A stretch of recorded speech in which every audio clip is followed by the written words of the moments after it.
C'est mon grand plaisir. Il me fait aussi grand plaisir de dire que c'est les chirurgiens français qui sont les experts en écochirurgie dans le monde. Et puis, c'est évident.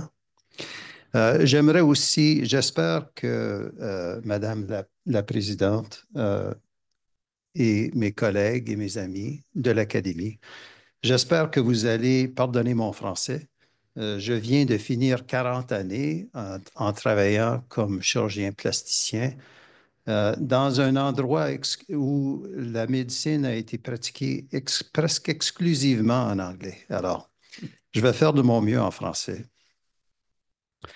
Il s'agit d'une anesthésie tumescente. Une anesthésie tumescente veut dire une anesthésie purement locale, sans sédation, où il y a assez de volume de lidocaïne et d'épinéphrine en dessous de la peau qu'on est capable de voir le volume et on est capable de sentir en palpant. Et tout ce que le patient ressent en douleur, c'est la première petite piqûre, c'est tout. Parce que les piqûres qui viennent après sont toujours, l'aiguille est toujours insérée dans un endroit qui est déjà engourdi. Alors, c'est une expérience complètement différente que la sédation. Alors, cette dame n'est pas capable d'étendre ses doigts. Nous allons faire un transfert tendineux et nous allons faire ça sans sédation avec seulement la lidocaïne et l'épinéphrine. Ça, c'est la première petite piqûre qui est une aiguille 30 et nous pinçons la peau pour elle ne sent même pas la première petite piqûre presque du tout et c'est tout ce qu'elle va sentir. Il n'y aura aucune autre douleur pendant le restant de l'injection ni pendant la chirurgie.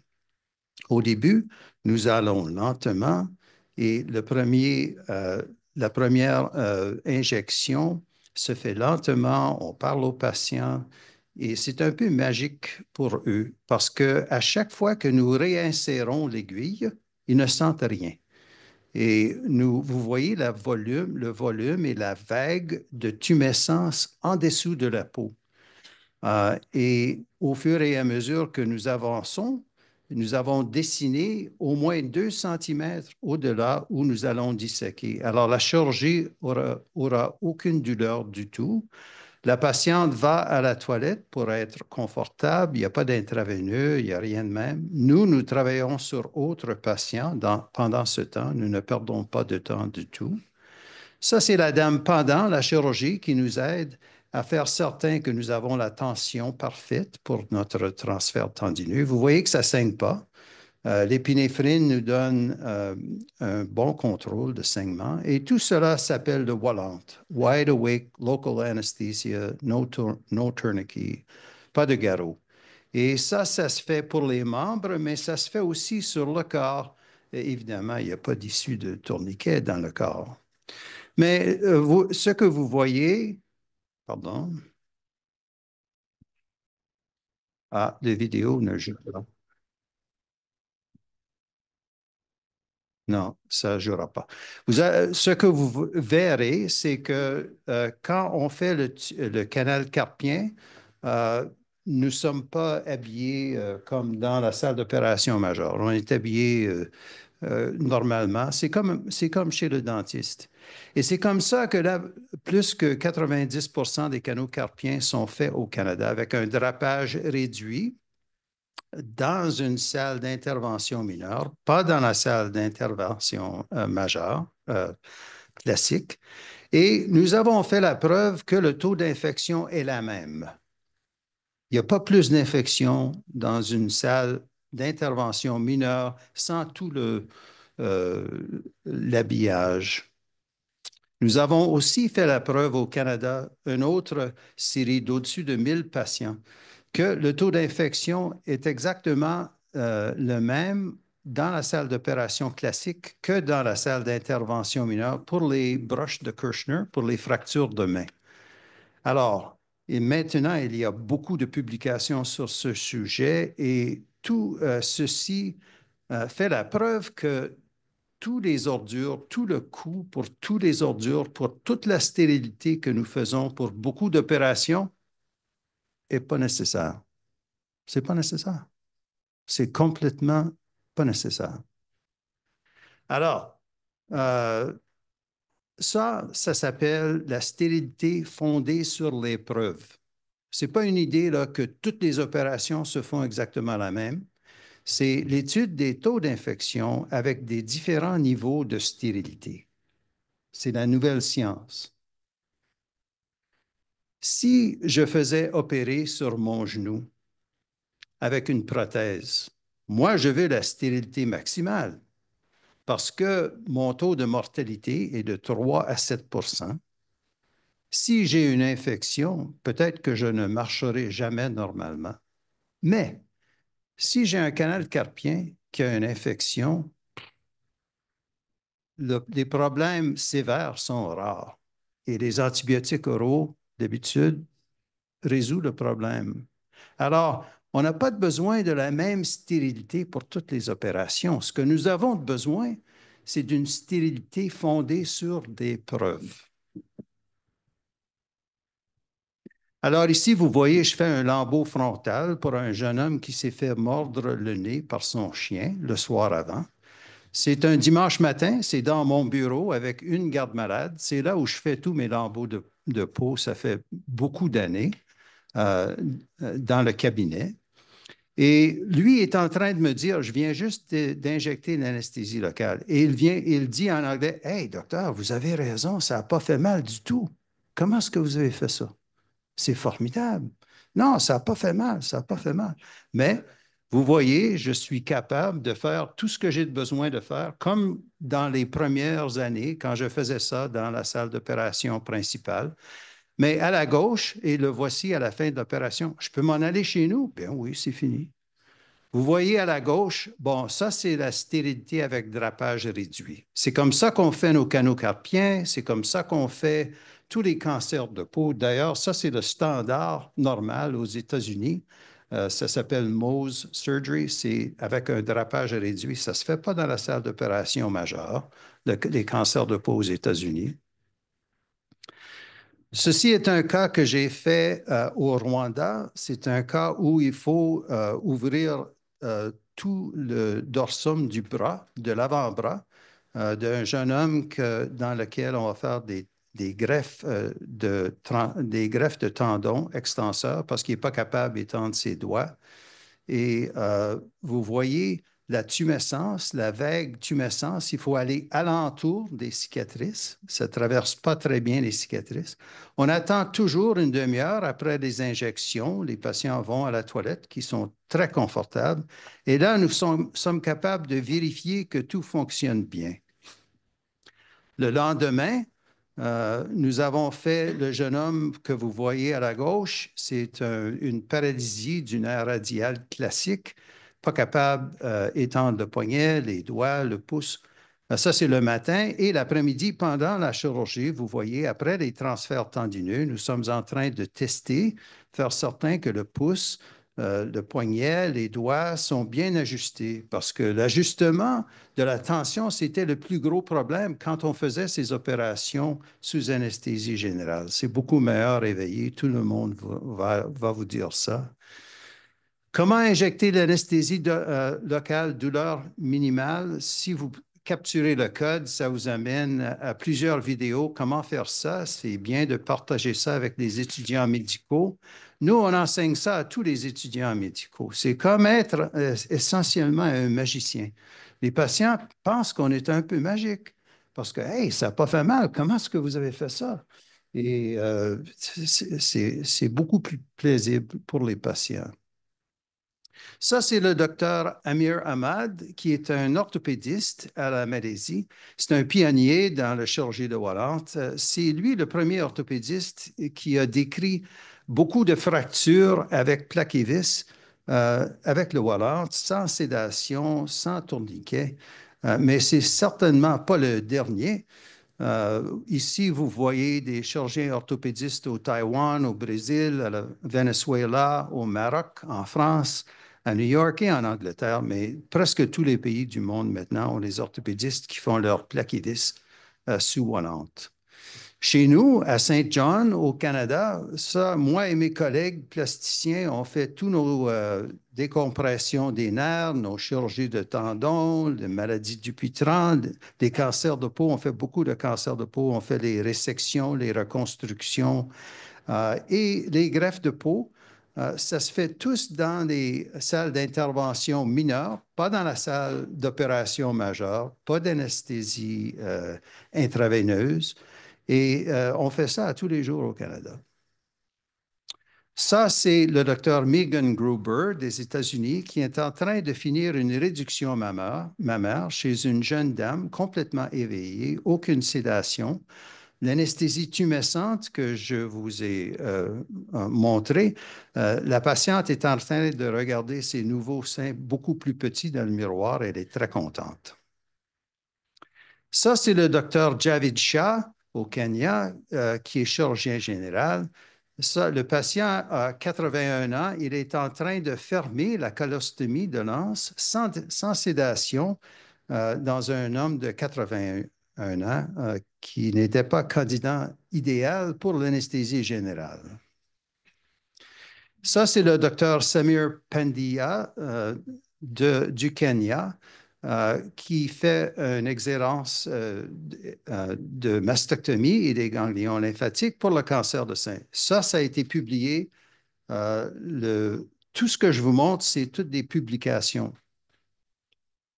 Ça, c'est le docteur Jason Dool, qui est mon collègue au Nouveau-Brunswick, au Canada. Il fait tous ces ganglions. Ça, c'est un ganglion axillaire qu'il fait. Pour le cancer mélanome, c'est de l'anesthésie locale pure, sans sédation, avec un drapage réduit dans la salle d'intervention mineure, pas dans la salle d'intervention majeure. Ça va être publié dans 2 semaines de ce mois. Le matin de l'opération que vous voyez à la gauche, qui a été faite par un neurologue à Kigali, le docteur Gassana, ça a été fait tout de suite après une communication que j'ai donnée aux chirurgiens de cet hôpital le matin sur la chirurgie éveillée avec l'anesthésie tumescence. Après ma conférence, lui a été à la salle d'opération, il s'est fait dire, « Ah, on cancelle votre cas parce qu'on n'a pas assez de lits pour récupérer votre patient après l'anesthésie générale. » Docteur Gassana a dit, « Donnez-moi la lidocaïne, l'épinéphrine, je vais faire ça sous anesthésie tumescente. » Et l'opération que vous voyez, c'est en effet ce qu'il a fait. Alors, ça s'apprend vite, hein? Ça, c'est le docteur Mahboub Hassan, qui est chirurgien plasticien au Bangladesh. Il travaille surtout sur les brûlures et il a fait beaucoup de lambeaux de laine pour ces brûlés qui vont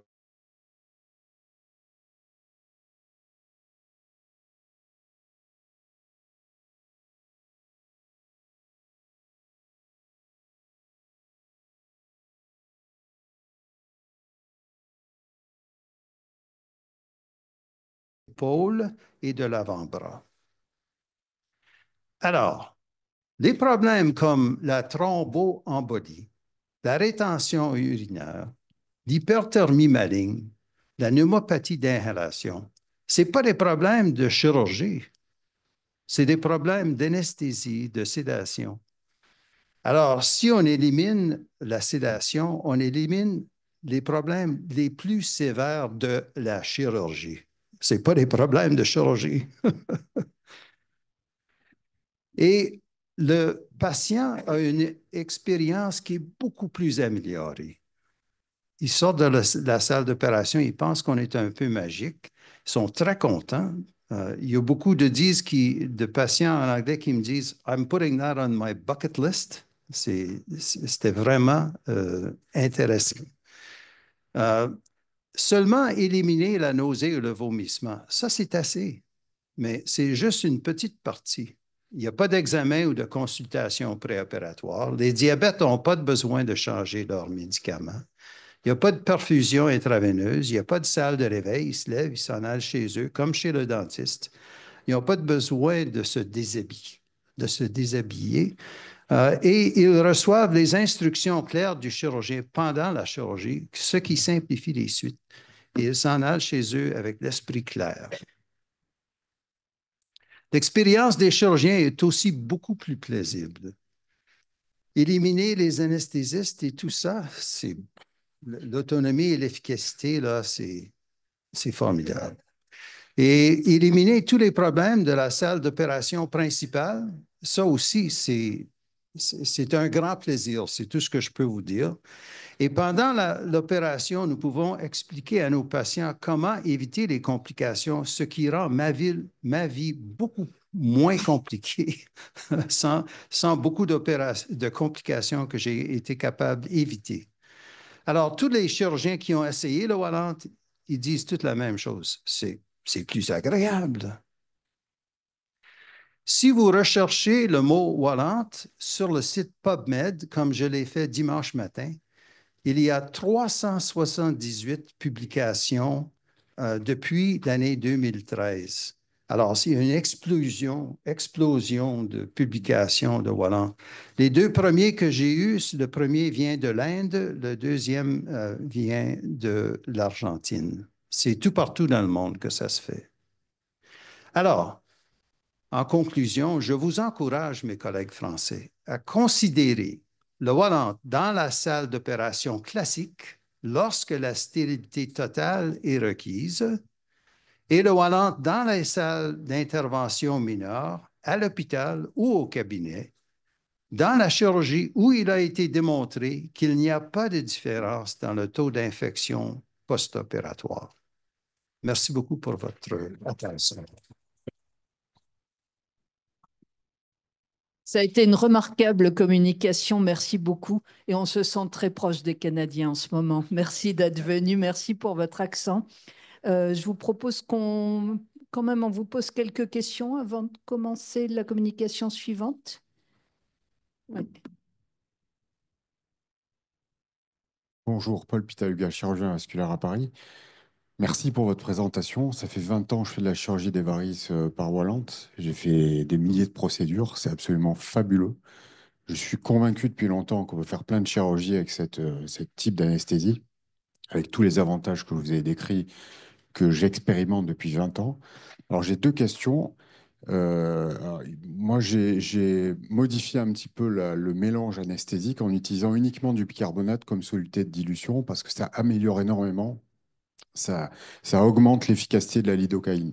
Et j'arrive à des taux de dilution qui sont très très élevés, donc très loin de doses toxiques, et donc ça me permet de faire de très larges surfaces. Premièrement, est-ce que vous avez cette expérience? Il y a une deuxième question. Il y a un problème qui reste, il y a des patients qui n'arrivent pas à gérer le fait qu'ils sentent les gestes qu'on fait, même s'ils n'ont pas de douleur. Il y a des patients qu'on est obligé de sédater parce qu'ils n'arrivent pas à supporter le fait qu'on tire les veines ou ils ont l'impression qu'ils vont avoir mal et c'est très désagréable pour eux. Donc, comment est-ce que vous gérez ce problème? Merci.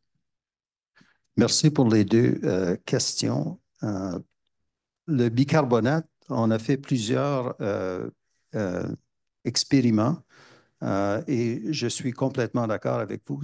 Il y a moins de douleur si on se sert de la bicarbonate et toutes les injections que vous voyez, c'est 1 sur 10 de salin ou de bicarbonate. Alors, nous avons fait des expériences chimiques pour savoir quelle dilution de bicarbonate ramène l'acidité à 7,4 au lieu de 4,7 qui est l'acidité de l'idocaïne avec épinéphrine. Au sujet des patients qui sont nerveux, essentiellement, qui ont besoin de la sédation. Alors, dans ces cas-là, euh, il faut prendre un complètement différent niveau de psychologie. Les médecins ont besoin d'être médecins, pas juste chirurgiens. Et la façon que nous parlons aux patients, la façon que nous leur on fait que ce soit confortable avec eux. C'est une complètement différente situation qu'on arrive là et qui sont complètement ignorés ce que je faisais en anesthésie générale. Non, non, non. Le patient, c'est numéro un. On leur parle, on joue la musique s'ils veulent la musique, on discute leurs chiens, leurs enfants, n'importe quoi qu'ils veulent. qui soit confortable. Évidemment, ce n'est pas pour tout le monde. Il y aura des patients qui auront besoin de sédation. Je ne pense pas que je vais commencer à couper les cancers de sein du rectum, mais il y a toujours des exceptions. Mais la plupart des patients, dans mon expérience, si je suis poli, gentil, tranquille, mollo, ça marche. Jean-Pierre Rosenbaum. Oui, je suis ophtalmo, hein, donc vous utilisez de l'adrénaline, donc vous avez un antidote, j'imagine, disponible si jamais il y avait des problèmes liés à l'adrénaline que vous injectez. Oui, nous avons fait la preuve, ça fait longtemps que l'adrénaline est sauf dans les doigts. On pensait avant que les doigts allaient tous mourir. On sait maintenant que c'est faux. Et l'antidote, c'est la phentolamine, qui est capable de renverser la vasoconstriction de l'épinéphrine dans les doigts. Mais ce n'est pas un problème. Mais c'est une bonne question. Merci. Quel est votre taux de chirurgie hors bloc au Canada? La chirurgie que vous ne faites pas dans les salles stériles? Dans les 4 dernières années, la plupart. Évidemment, les lambeaux libres, moi, les réductions mammaires, ça se faisait toujours sous anesthésie générale, au bloc. Mais les petits cas, non, au cabinet. Mais le plus vieux que je suis venu, le moins que je faisais au bloc. Et le moins que je faisais au bloc, le plus content que j'étais. Jean-Pierre a encore une question, non? Oui, alors ça fait longtemps qu'en Amérique du Nord et au Canada en particulier, donc on développe cette chirurgie ambulatoire en cabinet. Est-ce que c'est la géographie, la population qui fait que la population accepte davantage ce type d'anesthésie locale, alors qu'en France, c'est un peu plus quand même plus compliqué. Les gens sont plus inquiets et préfèrent toujours des sédations significatives. L'inquiétude, la nervosité des patients, c'est parce qu'ils ne savent pas ce qu'ils ne savent pas. Ils ne savent pas que, hey, c'est pas un problème, c'est facile, ça fera pas mal, vous allez être correct. Une fois que la réalité, la vérité est expliquée aux patients dans une façon qu'ils peuvent comprendre, c'est pas un gros problème. La raison que ça a parti au Canada, c'est parce qu'on n'avait pas assez d'anesthésistes. C'est tout simple. Si vous voulez une chirurgie, on fait ça sous local. Et au début, ça faisait mal. Au début, c'était pas aussi gentil, c'était... Ça fait pas mal longtemps, là. Mais ça a évolué avec des années. Mais dans les dernières 15-20 années, être gentil, magicien, c'est beaucoup mieux qu'être un torturant. Peut-être une dernière question pour Hubert Joannet, notre vice-président. Merci beaucoup pour votre communication et votre expérience. Est-ce que dans votre État, il existe une réglementation de cette chirurgie? Est-ce qu'il y a des conditions pour faire la chirurgie au cabinet? Et est-ce que vous différenciez le cabinet individuel du cabinet dans un établissement? Est-ce qu'il y a des choses qui font différencier les choses? Oui. D'habitude, je ne vis pas dans un État. Je ne vivrai jamais dans un État. Je vis dans une province. Oui, alors, excusez-moi, oui, oui. Je croyais qu'il y avait plusieurs États comme aux États-Unis. Oui. C'est pas comme aux États-Unis. No offense. Non, je fais juste des farces. Ouais, il n'y a pas d'insulte. Non. Oui, évidemment, toutes les provinces ont des règlements pour faire le travail au cabinet. Et dans ma province, la province du Nouveau-Brunswick, c'est pas tellement compliqué, mais quand même, j'ai une accréditation, c'est ça? Oui. Je suis accrédité pour l'anesthésie locale pure. Au Canada et aux États-Unis, il y a 3 niveaux d'accréditation: l'anesthésie locale pure, la sédation ou l'anesthésie générale. Alors, pour une accréditation d'anesthésie locale pure, c'est beaucoup plus simple, hein? C'est un peu comme chez le dentiste. Il faut quand même avoir de l'oxygène en cas. Je ne m'en suis jamais servi. Il faut toutes sortes de choses. Il faut être sauf, il faut être sûr. Oui. On est sûr. On fait rien de dangereux.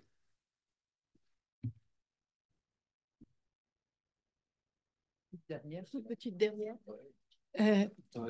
Comment gérez-vous la douleur post-opératoire? Une bonne question. La douleur post-opératoire a été démontrée dans beaucoup de publications qu'il y a beaucoup moins de douleur post-opératoire avec le Wallent. Parce que l'anesthésie locale, ça dure quand même un bon 2-3 heures. La chose qui est très importante, particulièrement dans la chirurgie de la main, c'est une des meilleures façons de diminuer la douleur post-opératoire, c'est de garder la main élevée et tranquille. Et pendant que les patients sont éveillés, on leur dit ça. Et quand ils partent, ils s'assoient. Moi, je mets leur manteau comme ça pour aller voir l'hiver canadien. Votre main va rester comme ça 2-3 jours. Vous pouvez demander à Thomas, il était là, il a vu ça. Merci beaucoup, Don.